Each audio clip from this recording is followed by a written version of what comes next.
अस्सलाम वालेकुम। Haider voice channel में आप सबको वेलकम। आप तमाम दोस्तों से गुजारिश है कि हमारे चैनल हैदर वॉइस को सब्सक्राइब ज़रूर कीजिए और साथ ही बेल आइकॉन के बटन को दबा दीजिए ताकि हमारी अगली आने वाली वीडियो का नोटिफिकेशन आपको मिल सके। शुक्रिया।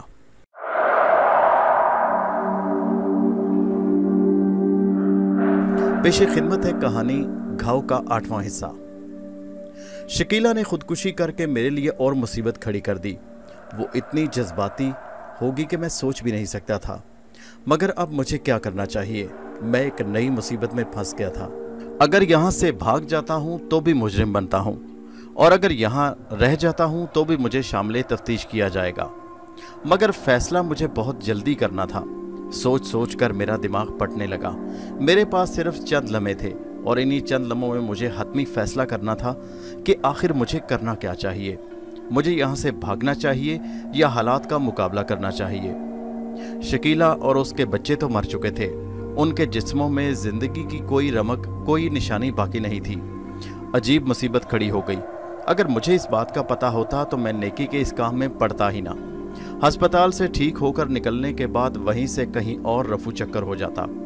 फिर मैंने एक फैसला किया, अगर मैं यहाँ रुक जाऊं तो पुलिस और थाने कचहरियों के चक्कर लगा लगा कर मेरा खुद दिया पांचा निकल जाएगा। इसलिए बेहतर है इस सारी मुसीबत से निकलने के लिए यहाँ से फौरन 9-2-11 हो जाऊं। यहाँ मोहल्ले का कोई आदमी मुझे नहीं जानता। सेठ यावर साहब के पास चलते हैं और वहीं उनके पास कहीं रिहाइश इख्तियार कर लेते हैं। वैसे भी उन्होंने मिल में मुझे रिहाइश की ऑफर पहले ही कर दी थी। ये सोचकर मैंने जल्दी से ऊपर अपने कमरे की तरफ भागा, अपना मुख्तसर सा सामान यानी कपड़ों के चंद जोड़े उठाए और फिर मिल की तरफ चल पड़ा। सेठ यावर साहब के पास पहुंचकर मैंने रिहाइश का उन्हें बता दिया कि मुझे अब रिहाइश यही चाहिए। फिर मैं काम में लग गया, मगर काम में दिल लगा ही नहीं। यावर साहब ने मेरी जहनी हालत देखकर एक दो बार मुझसे पूछा कि क्या बात है, खैरियत तो है मियाँ? कुछ अजीब से परेशान से दिखाई देते हो। मैंने कहा बस कोई परेशानी नहीं, रिहाइश की परेशानी है। वो दरअसल रोज़ वहाँ आना जाना भी मेरे लिए मसला है, इसलिए मैं यहाँ रहना चाहता हूँ। सेठ यावर साहब मुस्कुराकर कहने लगे, हाँ भाई ठीक है, मैंने तो पहले दिन ही कहा था कि हम तुम्हें रिहाइश देंगे। तुम सुलेमान से मिल लो, कमरा वो तुम्हें दे देगा। सुलेमान साहब हमारी मिल के मैनेजर थे। मेरी उनसे मुलाकात हुई। उन्होंने मुझे मिल के साथ मुल्हिका रिहायशी कॉलोनी में बने हुए उन कमरों में से एक कमरे में मुझे जगह दे दी। उन कमरों में मिल के उन काम करने वाले लोगों को रखा जाता जो गैर शादीशुदा और सिंगल होते। उन्हीं में से एक कमरा मुझे दे दिया गया और बाकी जो लोग होते जिनकी फैमिली साथ होती उनके लिए अलग रिहाइशें बनी थी। हर तरह की सहूलत मौजूद थी। कमरे की चाबी सुलेमान साहब ने मुझे दे दी और फिर मुझे कमरा भी दिखा दिया। शाम को मैं अपने कमरे में गया और जहनी तौर पर परेशानी में डूबा हुआ चारपाई पर लेट गया। शकीला और उसके मासूम बच्चों की शक्लें मेरे सामने आ रही थीं। शकीला ने आखिर इंतहाई कदम क्यों उठाया? अगर सिर्फ उसे साहिबान की ज़रूरत होती तो कोई इतना बड़ा मसला नहीं था। मुझे अंदाज़ा हो चुका था कि वो मेरे बारे में बिल्कुल संजीदा हो चुकी थी। वो मुझे दिल से पसंद करने लगी थी और मेरे इनकार की सूरत में उसने खुदकुशी कर ली। लेकिन साथ ही उस बदबख्त ने दिलदार खान की निशानियों को भी मिटा दिया, यानी उसके मासूम बच्चों को भी इस दुनिया से हमेशा के लिए ख़त्म कर दिया, जिस बात का मुझे बेहद अफसोस था। कुछ भी था, दिलदार खान का नाम लेवा उसका बेटा और उसकी बेटी थे। कम से कम उन्हें जान से नहीं मारना चाहिए था। खैर क्या हो सकता था। एक बहुत बड़ा कदम उसने उठा लिया और इस कदम के उठाते साथ ही मुझे भी हमेशा के लिए अजीब सी जहनी कश्मकश में मुब्तला कर दिया। मिल में काम करते हुए मुझे 4-5 महीने से ज़्यादा गुजर गए। मेरी बदकिस्मती, जहां मैं पहुंचता मेरी नहुसत मुझसे पहले वहां पहुंच जाती थी। 3 महीने बिल्कुल ठीक गुजरे। चौथे महीने में मिल के हालात अजीब से हो गए। हालात कुछ अच्छे नहीं लग रहे थे। यावर साहब के साथ मिल में कुछ और पार्टनर भी थे और उनमें आपस में कुछ अजीब सी कश्मकश जारी थी। पता चला कि मिल के एक पार्टनर ने घपला कर दिया, जिसकी वजह से मिल को काफ़ी नुकसान हुआ। मिल में से मुलाजमीन को निकाला जाने लगा। फिर उन्हीं दिनों सेठ यावर साहब ने मुझे एक दिन दफ्तर में बुलाया और कहने लगे, सरफराज तुम बहुत अच्छे और ईमानदार आदमी हो, तुम्हारे काम से मैं बहुत खुश हूँ, लेकिन यार मिल के हालात कुछ ऐसे हैं कि हम मुलाजमीन को निकाल रहे हैं। इसलिए मैं तुमसे बहुत माफ़ी चाहता हूँ कि दूसरे मुलाजमीन की तरह मुझे तुम्हें भी नौकरी से जवाब देना होगा। मैं परेशानी से उनकी सूरत देखने लगा। अभी बामुश्किल 3 महीने तो सुकून से गुजरे थे। यावर साहब मेरी परेशान शक्ल देखकर बोले, फिलहाल तुम्हारे लायक कोई ऐसी नौकरी नजर नहीं आ रही यार, तुम मेहनती नौजवान हो। मेरे साथ जो और पार्टनर हैं, हम अपने अपने हिस्से के शेयर अलग अलग कर रहे हैं। तमाम पार्टनर अपने अपने हिस्से मांग रहे हैं। एतमाद की कमी है, एक दूसरे पर एतमाद नहीं करते। जिस पार्टनर ने हमें धोखा दिया, उसके बाद दूसरे पार्टनर भी एक दूसरे से जान छुड़ाना चाहते हैं। इस अजीब झमेले से निकलने के लिए वो सब अपना अपना हिस्सा वसूल करने में तैयार हैं। जो पार्टनर हम सब रह गए हैं, सब बहुत अच्छे हैं। सब ने आपस में मुत्तफ़िका फैसला किया कि अगर कोई एक आदमी मिल खरीदना चाहे तो वो बाकी लोगों को अदायगी कर दे। इस तरह से एक ही आदमी इस मिल का मालिक बन जाएगा, क्योंकि अब दूसरे सब लोग उस घपले की वजह से मिल में शराकत नहीं करना चाहते। मगर कोई भी इतनी पोजीशन में नहीं कि अकेला इस पूरी मिल को खरीद सके। मेरी भी पोजीशन ऐसी नहीं कि मैं इस मिल को खरीद सकूं। अगर मैं मिल खरीद सकता तो मैं ज़रूर तुम्हें अपने साथ रखता। हमारे साथी जिसने घपला किया वो मुल्क से फरार हो गया। शायद कल मिल किसी और पार्टी के हवाले कर दी जाए। लेकिन जिन लोगों ने ये मिल ख़रीदी है, उनकी शर्त है कि तमाम पहले मुलाजमीन को निकाला जाए, क्योंकि अब वो मिल में अपने मुलाजमीन रखना चाहते हैं। ये सब कुछ हंगामी तौर पर हो रहा है, हालांकि कहीं भी ऐसा होता नहीं है। मुलाजमीन को एकदम से नहीं निकाला जाता। लेकिन मुझे अफसोस से कहना पड़ता है सरफराज कि मैं ये नौकरी अब तुम्हारी जारी नहीं रख सकता। उनकी बात सुनकर मेरे चेहरे पर हवाइयाँ उड़ने लगी। मैं परेशान हो गया, क्योंकि बड़ी मुश्किल से तो अभी हालात कुछ बेहतर होने लगे थे। सेठ यावर साहब कहने लगे, बरखुरदार परेशान होने की ज़रूरत नहीं। नौकरियां तो मेरी नज़र में हैं तुम्हारे लिए, मगर शायद तुम्हारे लायक कोई नौकरी ऐसी ना हो। मैंने उनकी बात बड़े इत्मीनान से सुनी और कहा, सेठ साहब आप बताइए, मैं कोई भी नौकरी करने को तैयार हूँ। मुझे फ़िलहाल नौकरी और रिहाइश की सख्त ज़रूरत है। अगर आपने भी जवाब दे दिया तो मैं कहाँ जाऊँगा। सेठ साहब मेरी तरफ मुस्कुरा कर देखे और कहने लगे, नहीं सरफराज, मैं तुम्हें दरबदर नहीं होने दूंगा। मेरे पास तुम्हारे लिए एक हल है, मैं तुम्हें बताए देता हूँ। तुम वहाँ चले जाओ, उम्मीद है तुम्हें ज़रूर वहाँ नौकरी मिलेगी। एहसान साहब रिटायर्ड सिविल ऑफिसर हैं। उन्हें अपने घर के लिए एक ड्राइवर की ज़रूरत है। बेचारे अक्सर बीमार रहते हैं, दिल के मर्ज और शुगर जैसे मर्ज में मुब्तला हैं। उनकी औलाद जवान है, एक बेटा और बेटी, मगर वो दोनों इतने नालायक और बुरे हैं कि कभी बाप की तरफ पलट कर नहीं देखा, और वो दोनों मुल्क से बाहर रहते हैं। एहसान साहब से दरअसल 5 साल पहले गलती हो गई। बुढ़ापे में एक जवान औरत से शादी कर ली, जिसकी वजह से उनका बेटा और बेटी उनसे नाला हैं। ये तो अच्छा हुआ कि शादी इन्होंने उस वक्त की जब इन्होंने अपने बेटे और बेटी की शादी पहले ही कर दी थी। बाप इतना बीमार है, मगर इसके बावजूद वो कभी नहीं आए। दरअसल एहसान साहब की भी कुछ गलतियां हैं। बहुत अच्छे हैं, मगर कुछ शकी मिजाज के हैं। किसी को घर में मुस्तकिल तौर पर मुलाजमत नहीं देते, मगर चूंकि दोनों बच्चे बाहर हैं और पीछे संभालने वाला कोई नहीं, अगर तुम उनके घर के कामों की जिम्मेदारी कबूल कर लो और साथ ही साथ उनकी ड्राइवरी की नौकरी भी, तो तुम्हें वहाँ अच्छी नौकरी मिल सकती है और साथ ही तनख्वाह भी। हाँ, लेकिन उनकी नौकरी तुम्हें कितना अरसा तक के लिए मिलेगी, इस बात की मैं कोई गारंटी नहीं दे सकता। लेकिन फ़िलहाल तुम्हारे लिए ये अच्छा ऑप्शन है। मेरी उनसे अच्छी दोस्ती है, इसलिए उन्होंने मुझसे कह रखा था कि मेन तौर पर तो उन्हें एक ड्राइवर की ज़रूरत है, मगर इसके साथ साथ घर के कामों के लिए भी कोई आदमी चाहिए जो सारे काम एक साथ कर सके। मैंने उनसे वादा किया था कि अगर कोई अच्छा भलेमानस आदमी हुआ तो मैं उन्हें ज़रूर बताऊंगा। तो इसलिए अब मैं तुम्हें उनके घर भेजता हूँ। तुम चले जाओ, उनको मेरा कह देना। उम्मीद है तुम्हें नौकरी दे देंगे, लेकिन मियाँ पहले वो अपने तौर पर तुम्हारी खोज करेंगे। लेकिन मैं एक पर्ची तुम्हें देता हूँ, इसमें मैं उन्हें मुकम्मल तौर पर तुम्हारी तरफ से तसल्ली दे दूंगा। मैंने उनका शुक्रिया अदा किया और उन्होंने एक कागज़ और पेंसिल से उस पर कुछ लिखना शुरू कर दिया।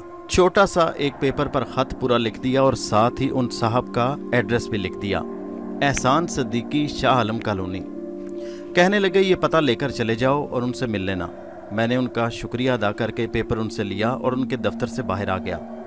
चलते वक्त उन्होंने अपनी जेब से कुछ रकम निकाल कर मुझे देते हुए कहा था, बरखुरदार, मैं हूँ तो शर्मसार, मगर तुम्हारी ये थोड़ी सी मदद करना चाहता हूँ। ये रकम मेरी तरफ से रख लो, तुम्हारे काम आई थी। तनख्वाह तो पहले ही मैं उनसे वसूल कर चुका था। मैंने उनका बेहद शुक्रिया अदा किया।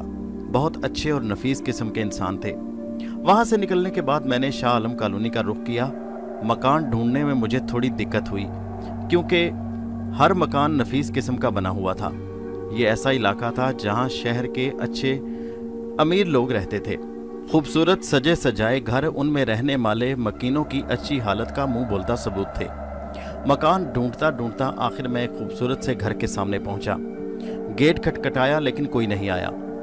फिर मैंने गेट खटखटाया। काफ़ी देर के बाद गेट खुला। एक 40-45 साल औरत सामने आई और कहने लगी, किससे मिलना है आपको? चेहरे पर अजीब सी नखवत सजी थी। मैंने कहा, मुझे एहसान सिद्दीकी साहब से मिलना है, क्या ये उन्हीं का घर है? मैंने पूछा तो वो बोली, हाँ उन्हीं का घर है, मगर आप कौन हैं और कहाँ से आए हैं? मैंने कहा, मुझे सेठ यावर साहब ने भेजा है, मुझे उनसे मुलाकात करनी है, कुछ काम है। मेरी तरफ गौर से देखते हुए बोली, अच्छा आप ठहरिए, मैं अभी आती हूँ। और उसने अजीब सी निगाहों से मुझे देखते हुए गेट बंद कर दिया और फिर चली गई। तकरीबन 5-6 मिनट गुजर गए और फिर दोबारा आई, गेट खोला और कहने लगी, आ जाइए अंदर। मैं अंदर दाखिल हुआ और वो कहने लगी, मेरे पीछे पीछे चले आइए। मकान का लॉन बड़ा खूबसूरत था। मैं उसके पीछे पीछे चलने लगा। लॉन में खूबसूरत पौधे लगे हुए थे और घास उगी हुई थी। सामने बरामदा और कतार में 3-4 कमरे थे। वो मुझे लिए हुए सबसे दाएं कमरे में दाखिल हुई। खूबसूरत हॉल से गुजरकर सामने देखा एक छोटा सा डाइनिंग हॉल था, जिसमें एक डाइनिंग टेबल पर एक 65-70 साला बुजुर्ग डाइनिंग टेबल पर बैठे फ्रूट खाने में मसरूफ थे। मेरी तरफ सर उठाकर देखा और कहने लगे, भाई बरखुरदार किससे मिलना है? मैंने उन्हें अस्सलाम वालेकुम कहा और कहा, सेठ साहब, मुझे सेठ यावर साहब ने भेजा है, मुझे सेठ एहसान साहब से मिलना है। उन्होंने मुझे अजीब तनकीदी सी निगाहों से देखा और कहने लगे, हाँ मैं ही हूँ एहसान, इधर आ जाओ मियाँ, मेरे सामने बैठ जाओ। उन्होंने मुझे डाइनिंग टेबल पर भी अपने सामने बिठा लिया। औरत ने फ्रूट से भरी हुई टोकरी और एक प्लेट मेरे आगे कर दी और कहने लगी, लीजिए फ्रूट खाइए, और फिर वो चली गई। बुजुर्ग एहसान साहब मेरी तरफ देखते हुए बोले, हाँ भाई बताओ, किस सिलसिले में मिलना चाहते थे मुझे? वो जी, मुझे सेठ यावर साहब ने नौकरी के सिलसिले में आपके पास भेजा है। उन्होंने बताया था कि आपको एक ड्राइवर और घर के कामों के लिए किसी आदमी की ज़रूरत है। अरे भाई, कौन सी नौकरी, किसकी नौकरी? मैंने झिल्लाकर कहा, जी मेरी नौकरी। एहसान साहब, मेरा ख्याल है सेठ यावर साहब से आपने कहा था कि आपको किसी आदमी की ज़रूरत है। अरे हाँ हाँ भाई, मुझे याद आया। एहसान साहब अपने दिमाग पर जोर देते हुए बोले, बल्कि मैं तो बिल्कुल ही भूल गया था कि मुझे एक ड्राइवर की ज़रूरत है, लेकिन साथ साथ वो घर के काम काज भी करना जानता हो, मसलन गाड़ी चलाना जानता हो, खाना पकाना जानता हो और दीगर घर के छोटे छोटे काम। ये तो बड़ी अजीब बात थी। इन बुजुर्गवार को एक तनख्वाह में सारे मुलाजमीन एक ही आदमी में चाहिए थे। मैं उनकी बात सुनकर परेशान हो गया। मैंने कहा, जी मैं खाना पकाना नहीं जानता, हाँ बाकी सब काम मैं कर सकता हूँ, ड्राइविंग जानता हूँ और घर के दूसरे काम भी कर दूंगा, मगर खाना पकाना तो मुझे बिल्कुल नहीं आता। तो फिर नौकरी कैसी? तुम तो हमारे काम के आदमी ही नहीं। बुजुर्ग ने एकदम ही लगी लपटी रखे बगैर कहा, तो इसका मतलब है कि ये नौकरी मेरे लिए नहीं है। मैंने मायूस होते हुए कहा, हाँ मियाँ, मुझे तो ऐसे आदमी की ज़रूरत है जो खाना भी पकाना जानता हो। हमारा ड्राइवर भाग गया, 3 महीने की एडवांस तनख्वाह भी ले गया और खाना पकाने का काम भी वही करता था। इसलिए अब भी हम ऐसे आदमी को रखना चाहते हैं जो सारे काम जानता हो। इतने में वही औरत जिसने दरवाज़ा खोला था एक शरबत का गिलास उठाए आ गई। उसने मेरे सामने रखा। सख्त प्यास महसूस हो रही थी। मैंने जल्दी से गिलास उठाकर होंठों से लगा लिया। नौकरी मिलती है या नहीं मिलती, कम से कम प्यास तो बुझाओ। सारा गिलास एक ही दम गटागट में पी गया। ठीक है मियाँ, अब तुम जा सकते हो, उन बुजुर्ग ने मेरी तरफ देखकर कहा। मैं मायूसी के आलम में उठ खड़ा हुआ। वो औरत जिसने दरवाज़ा खोला था पास खड़ी थी। कहने लगी, क्या हुआ? वो मियाँ साहब कहने लगे, अरे भाई ये हमारे काम का आदमी नहीं, ये सिर्फ ड्राइविंग जानता है और घर के काम कर देगा, मगर खाना पकाना तो इसको आता ही नहीं, इसलिए हमारे काम का तो ना हुआ ना। जाओ मियाँ। अच्छा शाहिदा, तुम गेट को कुंडी लगा लो, इसको बाहर करो। बुजुर्ग बड़े अजीब से अंदाज में बोले। मैं बेचारगी से उठकर गेट की तरफ मुड़ने लगा तो वो औरत अपने मियाँ से कहने लगी, अरे क्या हुआ तुम्हें? फिर उन्होंने मुझे आवाज़ दी और कहने, रुको 1 मिनट ज़रा। मैं खड़ा हो गया। फिर वो अपने मियाँ से कहने लगी, देखो खाना पकाने का मसला नहीं है, मैंने जरीना से कह दिया है, वो खाना पकाने के लिए आ जाया करेगी, घर के काम तो उसी ने करने हैं ना। ये नौजवान सही रहेगा, इसीलिए रख लो। मैं औरत की तरफ तशक्कर आमेज़ नज़रों से देखने लगा। अरे भाई रख तो लूँ, मगर ये तो निगोड़ा किसी काम का नहीं। अरे कैसी बातें करते हो, क्यों नहीं काम का? ड्राइविंग करेगा, घर का सौदा सलफ लाएगा, काम का क्यों नहीं? फिर शाहिदा मेरी तरफ मुतवज्जो होकर बोली, सरफराज क्या तुम पहले ड्राइविंग करते रहे हो? उन्होंने सवाल किया। मैंने कहा, जी हाँ। अच्छा देखो, तनख्वाह तो बहुत अच्छी मिलेगी, मगर एक शिकायत हमें नहीं होनी चाहिए। मैंने कहा, कौन सी? छुट्टी तुम्हें नहीं मिलेगी। मैंने कहा, मुझे छुट्टी क्यों करनी है बेगम साहिबा, मेरा तो कोई है ही नहीं जिसके पास मैं जाऊं। ये तो बहुत अच्छी बात है, इसका मतलब है कि तुम छुट्टी बिल्कुल नहीं करोगे। जी बिल्कुल नहीं करूंगा। तो फिर ठीक है, तुम्हारी नौकरी पक्की, तुम्हें 3000 रुपये माहवार तनख्वाह मिलेगी। बेगम शाहिदा साहिबा ने एक लम्हे में फैसला कर लिया। 3000 सुनकर तो एक लम्हे के लिए मैं हैरत से उन्हें देखने लगा कि कहीं उनका दिमाग तो नहीं चल गया। उस वक्त के 3000 आज के 50,000 समझ लीजिए। औरत की बातें सुनकर लगता था कि इस घर की असल मालकिन वही है, उसका मियाँ तो सिर्फ बराए नाम ही घर का मालिक बन बैठा है। बोलो, क्या तुम्हें मंजूर है? वो औरत कहने लगी। इस दौरान एहसान साहब बिल्कुल खामोश बैठे हमारी तरफ देखते रहे। मैंने कहा, जी मुझे मंजूर क्यों नहीं, आखिर आप इतनी अच्छी मेरी तनख्वाह मुकर्रर कर रही हैं। मुझे दिल में तो बड़ी हैरत थी कि 3000 रुपये माहवार, इतनी तनख्वाह तो मुझे कहीं नहीं मिली थी। अच्छा ठीक है, तो फिर आज से तुम इस घर के मुलाजिम, साथ ही हमारा छोटा सा एक क्वार्टर नमा मकान है, तुम्हें रिहाइश के तौर पर वो मिल जाएगा। हमारे पहले ड्राइवर का सामान वहाँ पड़ा है, मैं जरीना से कहकर वो कमरा साफ करवाई देती हूँ, तुम अपना सामान ले आओ। मैंने कहा, बेगम साहबा मेरे पास तो सिर्फ यही चंद कपड़े हैं, इनके अलावा कुछ नहीं। एहसान साहब एक बार फिर बीच में बोले, अरे कुछ सोचने का मौका दो शाहिदा, न जाने कौन है, कहाँ से आया है। शाहिदा बोली, बस कुछ नहीं जानना, आपके दोस्त ने भेजा है तो ठीक ही होगा। क्या आपको उन पर एतबार नहीं? एतबार तो है, मगर भगवान कुछ मुझे भी तो पूछने दो।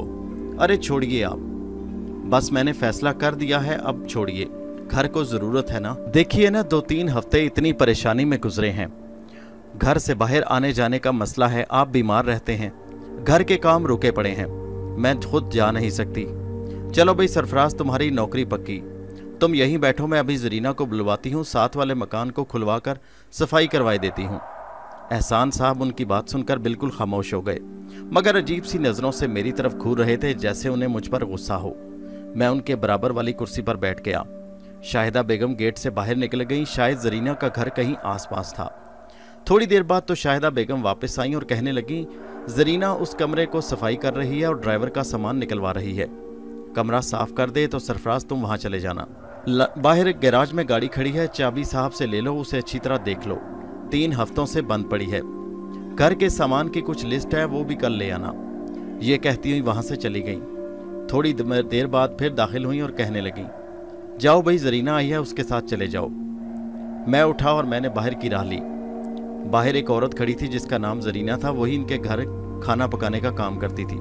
कहने लगी, ये आई चल कर देख लीजिए जिस कमरे में आपको रिहाइश देनी है। मैं उसके साथ चल पड़ा। उनके घर के साथ ही एक छोटा सा मकान और था, जिसके अंदर कीकर का दरख्त लगा हुआ था, सामने वाहिद कमरा था और साथ एक स्टोर। जरीना ने आगे बढ़कर कमरे का दरवाजा खोला और मुझे आने का इशारा किया। मैं उसके पीछे चल पड़ा। कमरा बिल्कुल साफ सुथरा था, एक चारपाई लगी थी और स्टैंड वाला पंखा पड़ा हुआ था। ताला और चाबी दरवाजे के साथ लटका हुआ है, जब निकलना हो तो बंद कर लीजिएगा। इतना कहकर जरीना चली गई। मैं कमरे में दाखिल हुआ, कमरे का जायजा लिया और फिर चारपाई पर बैठा। थक गया था इसलिए फौरन लेट गया। अभी तकदीर में पता नहीं कितने धक्के लिखे हुए थे। बूढ़ा सेठ यानी एहसान साहब मुझे नौकरी पर रखने पर रज़ामंद नहीं थे। शायद मुझे नौजवान या खूबसूरत समझकर उनके दिल में कुछ शक व शुबहात पैदा हो गए थे, मगर उनकी बीवी ने मुदाखलत करके मुझे ज़बरदस्ती मुलाजिम रख लिया।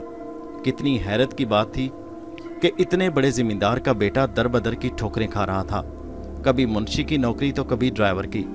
इज्जत मिट्टी में मिलकर रह गई। मगर नहीं, मुझे इज्जत इसी में नज़र आ रही है कि मैं अपने पाँव पर खड़ा होना चाहता हूँ, अपने वालिद की जायदाद पर नहीं। और वालिद ने तो वैसे भी मुझे बेइज्जत करके जायदाद से आग करके घर से निकाल दिया था। शाम के अंधेरे फैलने लगे। जरीना मुझे खाना दे गई और साथ ही पैगाम दिया, बेगम साहिबा कह रही हैं कि सुबह 8 बजे काम पर हाजिर हो जाना। मैंने कहा ठीक है, मैं हाजिर हो जाऊंगा, तुम बेगम साहिबा से कह देना। उसके जाने के बाद मैंने सहन में लगे नलके से मुंह हाथ दिया और फिर खाना खाने लगा। खाना खाने के बाद मैं मकान के सहन में चहलकदमी करने लगा। मशरकी दीवार के साथ एहसान साहब की कोठी की दीवार थी। थोड़ी देर बाद चहलकदमी के बाद मैंने कमरे में दाखिल होकर कुंडी लगाई और लेट गया। अजीब खामोशी और सन्नाटा हर तरफ छाया हुआ था। शाह आलम कॉलोनी इतनी गंजान आबाद नहीं थी, यानी आबादी इतनी ज़्यादा नहीं थी। बड़े बड़े मकान थे, खूबसूरत मकान थे, लोगों की आमदोरफ्त कम थी, या शायद लोग घरों में ही घुसे रहते। इसका मतलब था कि यहाँ बहुत अमीर लोग रहते थे। امیر لوگ زیادہ شور شرابہ اور زیادہ بچوں کی فوج پسند نہیں کرتے، اس لیے علاقے میں کافی سکون تھا۔ کافی دیر تک نیند نہ آئی، کروٹیں بدلتا رہا، سونے کی ناکام کوشش کرتا رہا۔ نیند کی دیوی کس وقت مجھ پر مہربان ہو گئی پتہ ہی نہیں چلا۔ صبح اذان کے وقت آنکھ کھلی، اٹھ کر منہ ہاتھ دھویا، وضو کیا، نماز پڑھی، اللہ تعالیٰ سے اپنے گناہوں کی معافی مانگی اور رو کر سچے دل سے گڑ گڑا کر دعا کی کہ یا اللہ میری آزمائش کو کم کر دے۔ اس کے بعد میں کوٹھی پہنچ گیا۔ میرے لیے ناشتہ بھی آ گیا، مگر سیٹھ صاحب نے مجھے اپنے ساتھ نہیں بٹھایا بلکہ دوسرے ٹیبل پر بیٹھنے کو کہا۔ زرینہ میرے لیے ناشتہ لے آئی۔ ناشتے سے فارغ ہونے کے بعد شاہدہ بیگم آ گئیں اور کہنے لگیں، سرفراز بازار چلنا ہے، گھر کا کچھ سامان لانا ہے، لسٹ میرے پاس ہے، مگر میرا تمہارے ساتھ جانا ضروری ہے، تمہیں جگہ کے بارے میں بتانا پڑے گا کہ سامان میں کہاں سے لاتی ہوں، اس کے بعد تم اکیلے ہی لے آیا۔ میں نے کہا ٹھیک ہے بیگم صاحبہ، میں تیار ہوں، چلیے۔ پھر میں گیراج میں آ گیا، گاڑی نکالی اور بیگم صاحبہ آ گئیں، بیٹھی اور میں انہیں لے کر گیٹ سے باہر نکل آیا۔ وہ مجھے راستہ بتانے لگی اور میں آگے بڑھنے لگا۔ وہ بڑے غور سے میری طرف دیکھ رہی تھی۔ پھر وہ پوچھنے لگی پہلے کہاں نوکری کرتے تھے؟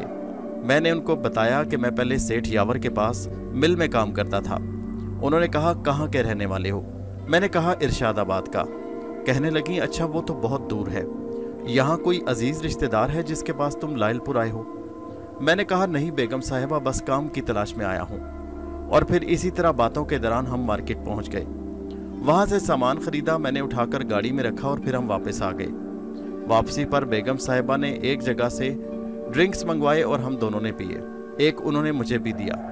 بیگم صاحبہ اچھی تھیں، عمر کوئی 40 سال کے قریب ہوگی، شکل و صورت سے لگتا تھا کہ اپنے دور میں بہت بڑی حسین رہی ہوں گی، مگر ابھی بھی اتنی بوڑھی نہیں تھی بلکہ جوان ہی تھی۔ سیٹھ صاحب کے مقابلے میں تو کافی بہتر تھی، مجھ پر تو خاص مہربان تھی، میرے آ جانے سے بہت خوش تھی۔ میاں کے سامنے گھر پہنچے تو میری تعریف کرنے لگیں کہ دیکھو کیسا بھلے مانس آدمی ہے، بہت اچھی طرح سے کام کرتا ہے، سارا سامان خرید کر گاڑی میں رکھا اور کوئی پریشانی نہیں ہوئی، راستوں کو بھی پہچانتا ہے، ایسا لگتا ہے جیسے یہ پہلے سے سب کچھ جانتا ہو۔ میں مطمئن ہو گیا کہ میرے کام سے وہ خوش تھے۔ اس طرح میری نئی زندگی کا آغاز ہو گیا۔ اب اکثر اوقات سیٹھ صاحب بھی مجھے ساتھ بٹھا لیتے اور شطرنج کی بازی لگ جاتی۔ کبھی کبھی ان کے ساتھ بے مقصد بحث میں شریک ہونا پڑتا۔ اکثر ان کی طبیعت خراب ہی رہتی، ڈاکٹر صاحب کو بھی لے آنا پڑتا اور وہ میں ہی لینے جاتا۔ بیگم صاحبہ یعنی شاہدہ مجھ پر خاص مہربان تھی، کبھی کبھی ان کی نگاہوں سے مجھے الجھن ہوتی۔ ایک رات بہت زوروں کی بارش تھی، میں کمرے میں آ کر سونے کی تیاری کر رہا تھا کہ دروازہ کھٹکنے لگا۔ میں نے گھبرا کر وقت دیکھا، کافی ٹائم ہو چکا تھا۔ میں نے دروازہ کھولا تو سامنے شاہدہ کھڑی تھی، کہنے لگی جلدی آؤ، بڑے صاحب کی طبیعت خراب ہے۔ میں فوراً اٹھ کر ان کے ساتھ چل پڑا۔ احسان صاحب نیم بے ہوشی کی حالت میں پڑے تھے۔ بیگم صاحبہ نے کہا ان کو دیکھو کیا ہوا؟ میں نے پریشان ہو کر کہا معلوم نہیں، میں دیکھتا ہوں، اچھے بھلے ابھی میں باتیں کرتا ہوا چھوڑ گیا تھا۔ وہ کہنے لگی بس اچانک ہی کچھ ہو گیا، انہیں ہسپتال لے جانا ہوگا۔ میں نے کہا ٹھیک ہے۔ میں نے فوراً گاڑی نکالی اور پھر دوڑا آیا، ان کو اپنے کندھے پر لادا اور گاڑی میں ڈال کر باہر نکل آیا۔ پھر ہم ہسپتال کی طرف چلے، شاہدہ بیگم بھی ہمارے ساتھ تھی، مگر ہسپتال پہنچنے تک دیر ہو چکی تھی۔ سیٹھ صاحب کا جسم بے جان ہو چکا تھا۔ ڈاکٹر صاحب نے بتایا انہیں شدید دل کا دورہ پڑا جو جان لیوا ثابت ہوا اور سیٹھ صاحب کی موت ہو گئی۔ دوسری وجہ یہ بھی بتائی گئی کہ سیٹھ صاحب کا دم گھٹنے کی وجہ سے ان کی موت ہوئی۔ شاہدہ بے آواز رونے لگی، آنکھوں سے آنسو جاری تھے۔ مجھے بہت افسوس ہوا۔ سیٹھ احسان جیسے بھی تھے اچھے انسان تھے۔ تدفین ہو گئی، گھر جیسے بالکل سونا ہو گیا۔